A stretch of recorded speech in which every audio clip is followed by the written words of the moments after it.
54 anos, né? Talvez não pareça que você tem que estar vendo. E eu penso assim, Deus já sabe todas as coisas. Se eu vou ser aprovado ou não, Deus me pôs até aqui. Se eu for aprovado, é a vontade dele. Se eu for reprovado, também é a vontade dele. A princípio, no meu coração, parece que eu não estou na idade. Então, eu penso assim, ou eu aprovo e reprovo. A ideia é essa. Mas é claramente está aberto sim para ser trabalhado por Deus. É isso. Porque eu vou ser reprovado, passar por um mundo possível. Mas, na verdade, é Deus que vai trabalhar isso. Eu queria ter começado quando eu tinha 13 anos, mas ele quis agora. Então, também, se eu for reprovado ou aprovado, também é a vontade dele. E se eu for reprovado, ele vai trabalhar no coração para o mundo possível. Ou não. Deus que vai pedir, mas estamos abertos sim. Se caso eu seja reprovado, e há a possibilidade, eu tenho consciência disso, de fazer o que eu consigo sim. Obrigado. Só conversão seu de 4 até 1. É isso? Não, ali vou chamar. A conversão foi uma sequência de episódios. Você nasceu. Entendi. Você não teve um dia novo. Sim, é nesse dia que eu no futebol, eu quis brigar com o juiz, depois fui receber pelo juiz de uma forma muito penosa, muito amigável, respeitosa. E a mim que gostava de fazer isso, eu sempre ficava bem até agora. No quarto, só chamar. No quarto chamado. No quarto estava sozinho, eu e Jesus. Lá na conversão, Jesus usou o juiz para trabalhar na minha mente.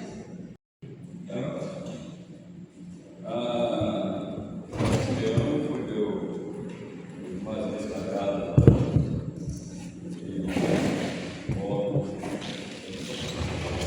fomos da série, ele é um dos mais precavidos motoristas que eu encontrei nessas viagens. A primeira viagem que fizemos, o pneu do carro estourou, ele não tinha estepe, não tinha macaco. Foi uma situação constrangedora para o professor. Aí descontei isso. Nós vemos a palavra teologia, ela foi usada, aliás, ela foi criada por Agostinho. E Agostinho disse que a teologia é a rainha das ciências.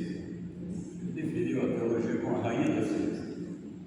Como é que o irmão define a teologia? Teologia, né? É o Deus, teologia e estudo. O estudo de Deus só pode ser a rainha. Só que a gente não consegue estudar Deus no completo. A gente consegue estudar Deus naquilo que ele se revelou. Ele não se revelou no completo. Tem coisas de Deus que a gente não tem. Coisa muito maior do que a gente conhece dele. Aí a gente estuda esse conhecimento que ele se revelou. A gente estuda isso. Então, teologia é o estudo daquilo que Deus se revelou. O irmão fez um curso de teologia, o curso tem um leque muito grande, né? Com vista ao ministério pastoral. Ótimo. Mas, além do ministério pastoral, o que é que o teólogo faz? O teólogo ele extrai a palavra de Deus, que Deus quer transmitir ao mundo. Existe uma ideia errada de que o teólogo sabia da teologia. Na verdade, ele estuda. O teólogo ele estuda a palavra e extrai a palavra. A teologia já está. Ele extrai a palavra. Ele não cria.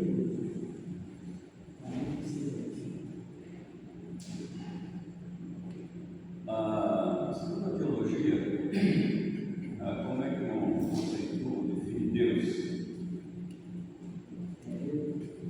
Teólogo, se não me engano, antes, diz que Deus é espírito, perfeitamente bom, livre,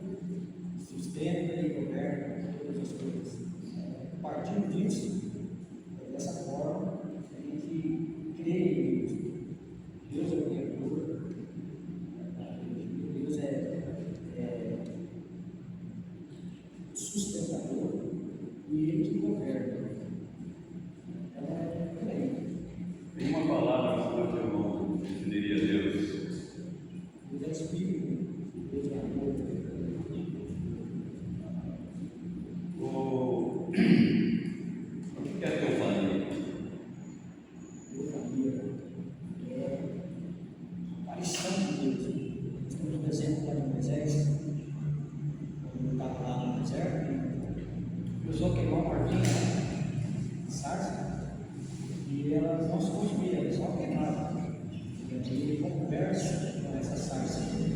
Aquela sarça representava Deus. Deus falou com Moisés, o fogo representava Deus. Então, pelo caminho, a aparição de Deus visível, não na pessoa de Deus, mas aquilo que aparece mostra a aparição de Deus. A outra pergunta, por exemplo, que eu falei, manda ver isso aí, a manifestação de Deus no deserto. Nós temos outros exemplos. Sim, sim. Quem é Jesus? Jesus é o Filho de Deus, nascido de mulher, homem, ele é Deus. Opa, obrigado. Agora, nós temos alguns surdos aqui. Pastor Paulo. Então, Jesus é o Filho de Deus, é o Criador junto com Deus, ele é o Salvador, é o único Salvador. É ele que nos leva a sair da posição de perdido e passar da posição de filho. Então, Deus, Jesus, ele é Deus. Onde é que nós encontramos no Antigo Testamento a primeira manifestação da cristologia? Na condenação do homem, da mulher, da serpente, da consequência do pecado da natureza, Deus promete Jesus, em Gênesis capítulo 3, versículo 15, vai dizer que ele, da semente da mulher, um descendente que pisaria a cabeça da serpente, que representava Satanás. Amém. Qual é a principal obra de Jesus? A principal obra de Jesus é reconciliar o homem com Deus, salvar o homem, salvar a humanidade. Essa é a principal obra de Jesus, no sentido de reconciliar o homem com Deus. Coríntios vai dizer que nós somos nova criatura porque ele nos fez nova criatura. Ele vai dizer a Nicodemos, em João, que é necessário nascer de novo. Então Jesus abre essa porta de novo nascimento. Então ele é o Salvador. É pela pneumatologia. Pneumatologia, doutrina, isso. Estudo do Espírito Santo, doutrina bíblica e estudo do Espírito Santo. Quem é o Espírito Santo? Espírito Santo. O Espírito Santo ele é uma pessoa, é a terceira pessoa da Trindade, e terceira pessoa não quer dizer hierarquia, mas um destaque. Terceira pessoa da Trindade, ele é Deus. Esteve na criação, esteve na salvação e hoje ele convence o pecador do pecado, de que necessita de Jesus.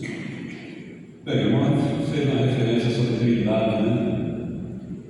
Onde é que nós encontramos na Bíblia a palavra Trindade?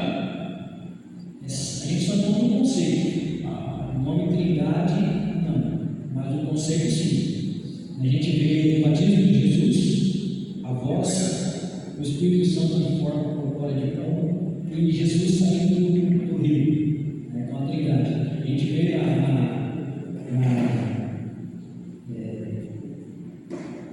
oração consagratória de Paulo, a consolação do Espírito Santo, a graça de Jesus, a vontade de Deus, também a Trindade.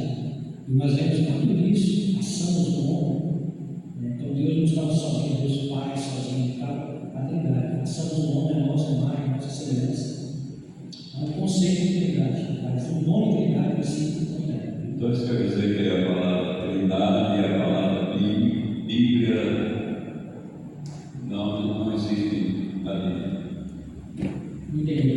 A palavra Bíblia, o vocábulo Bíblia, o vocábulo Trindade não existe na Bíblia. Exatamente. A Bíblia também não existe. Esse nome foi usado, se não me engano, foi por Agostinho. Não tenho certeza do camarada, mas ele usou depois da Bíblia já fechada. Da Bíblia já fechada. Então, Bíblia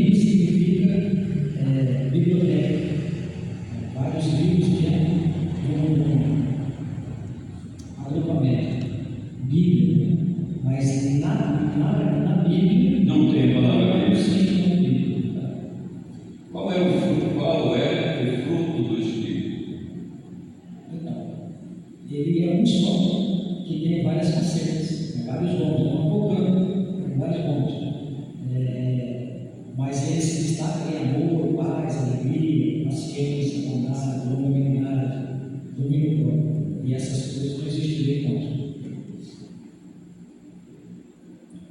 Quando é que o crente recebe o Espírito Santo? Muito bom. O crente recebe o Espírito Santo no ato da conversão. É ali que ele só se converte por causa do Espírito Santo. Quando tem uma referência que fala que é no ato da conversão. Deixa eu achar aqui, pastor. Mas não é de memória. Por exemplo, Efésios, capítulo 1, quer dizer, Efésios, capítulo 1,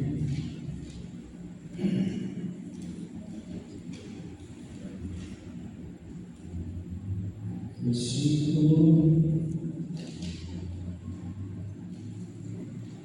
13, deixa eu ver aqui. Quando vocês ouviram e creram na palavra da verdade, no Evangelho que os salvou, vocês foram selados em Cristo com o Espírito Santo da promessa.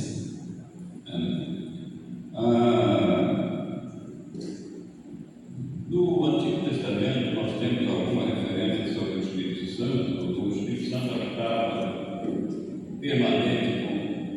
Como era a ação do Espírito Santo no Antigo Testamento? Então, o Espírito Santo, no Antigo Testamento, ele era temporário. Ele capacitava a pessoa para fazer determinado Coletivo ou individual? individual. Por exemplo, ele capacitou, eu esqueci o nome do trabalho, para fazer lá o tabernáculo, de acordo com o Deus querido. Ele capacitou Davi para ser rei, ele capacitou Saúl para ser rei, e no entanto se retirou de Saúl. A prova maior é que ele era temporário, talvez seja Saúl, é o mais conhecido, né? Talvez o mais conhecido. Ele capacitou Saúl para ser rei, e enquanto Saúl obedeceu, permaneceu rei. Quando Saúl se rebelou, então o Espírito Santo foi retirado dele. A presença de Deus foi retirada dele, ele ficou por conta. Então, no Antigo Testamento, ele tinha assim, a ligação individual temporária. Eu vou citar algumas manifestações do Espírito Santo do Novo Testamento. Sim, no Novo Testamento ele foi derramado para todos, e hoje ele é coletivo, todo mundo tem ele, não é específico de alguém, mas ele foi Pedro, quando saiu e foi lá na casa do centurião, chegou lá, e aí Pedro viu a obra do Espírito Santo acontecendo naquela comunidade. E ele fala assim: eu não posso dizer que Deus não deu o Espírito Santo ao Espírito. Então, assim, uma das manifestações do Espírito Santo ali. Tem também a descida do Pentecoste, filhos com línguas de fogo sobre a cabeça de cada um, e ali eles foram capacitados para falar e ser entendidos em outros idiomas, outras línguas.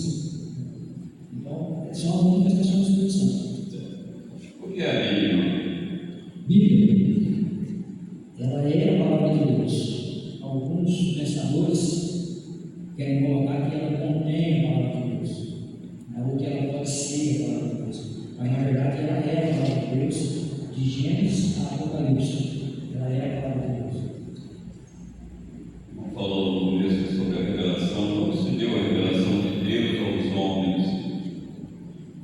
Revelação, então ele se revela de forma gradual, respeitando a inteligência humana, o conhecimento humano, mas progressivo, constante, sempre.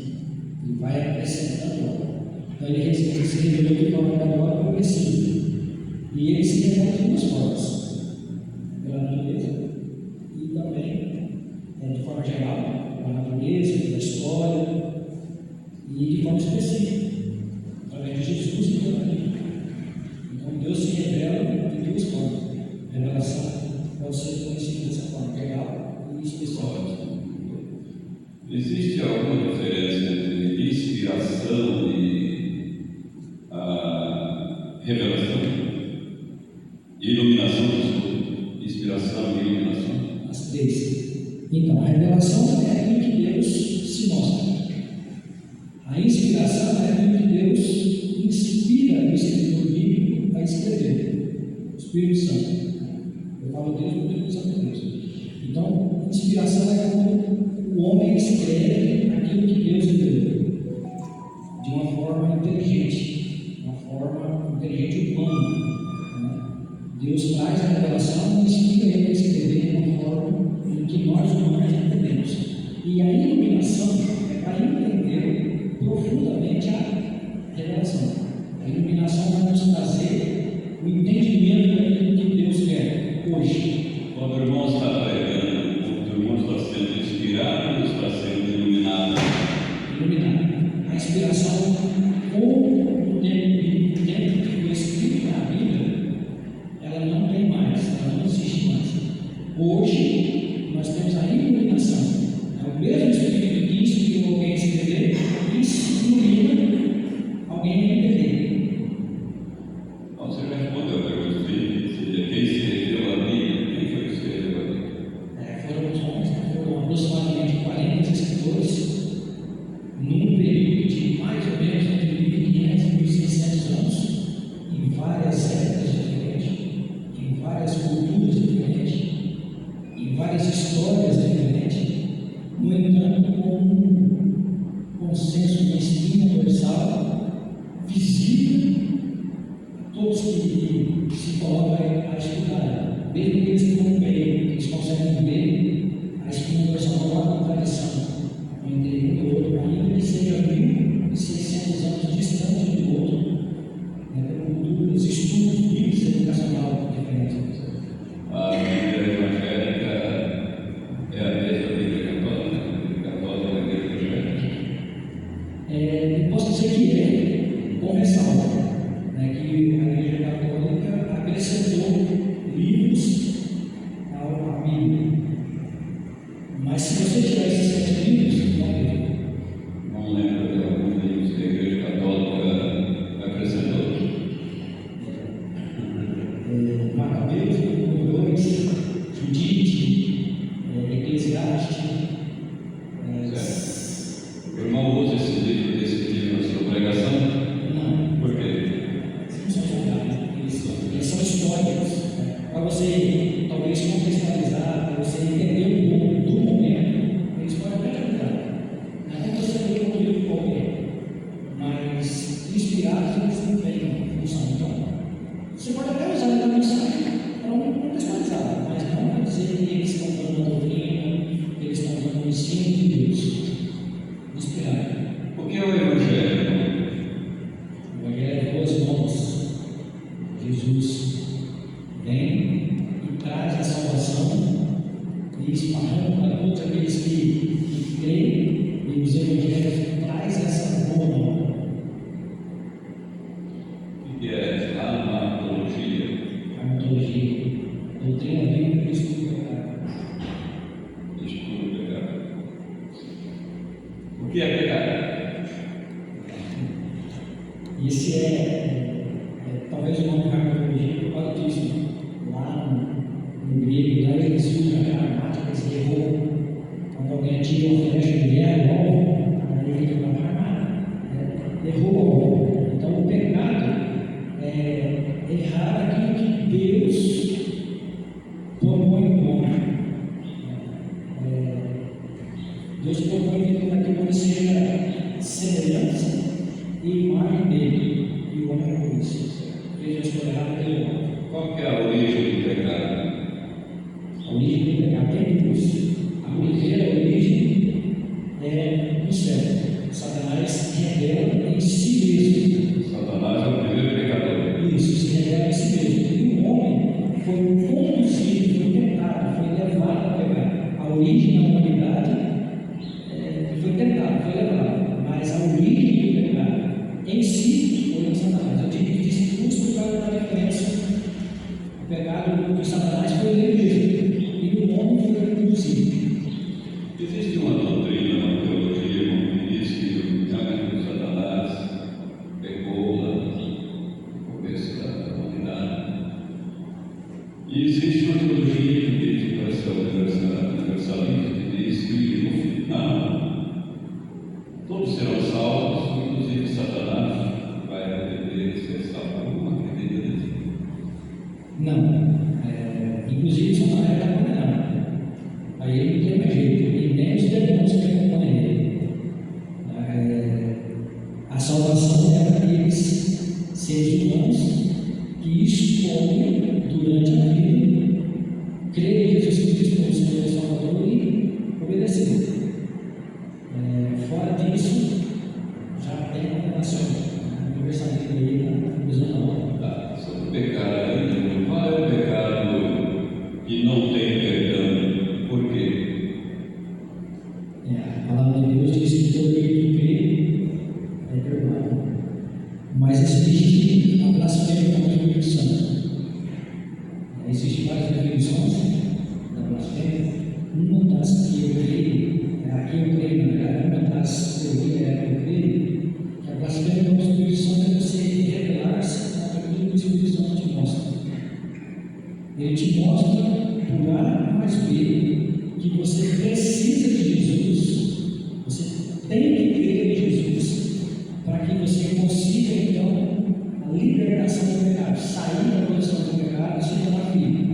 E a pessoa resiste a isso e ainda atribui essa ação do Espírito Santo a uma ação de que não é terrível.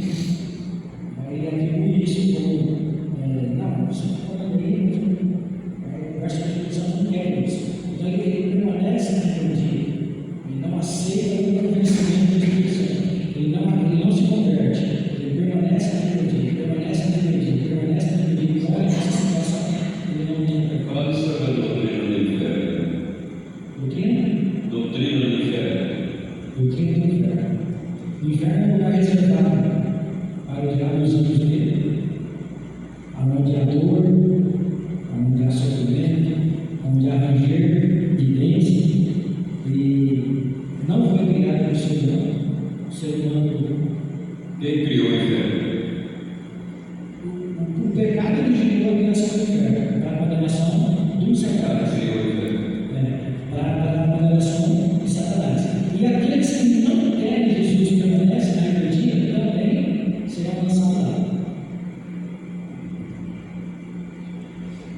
Fala a sua posição sobre a teologia arminiana, teologia calvinista, quanto à questão da predestinação. Então, você com o pastor Marcos, para nos ajudar, ele falou comigo assim: não fecha a pacote. Não fecha a pacote. O estudo não fecha a pacote. E eu não fechei a pacote. Mas, basicamente, o arminiano, ele não crê na predestinação. Ele crê que a parada está por aí, então ele aceita Jesus e está salvo. E os calvinistas pregam que há uma eleição, há uma escolha, e a pessoa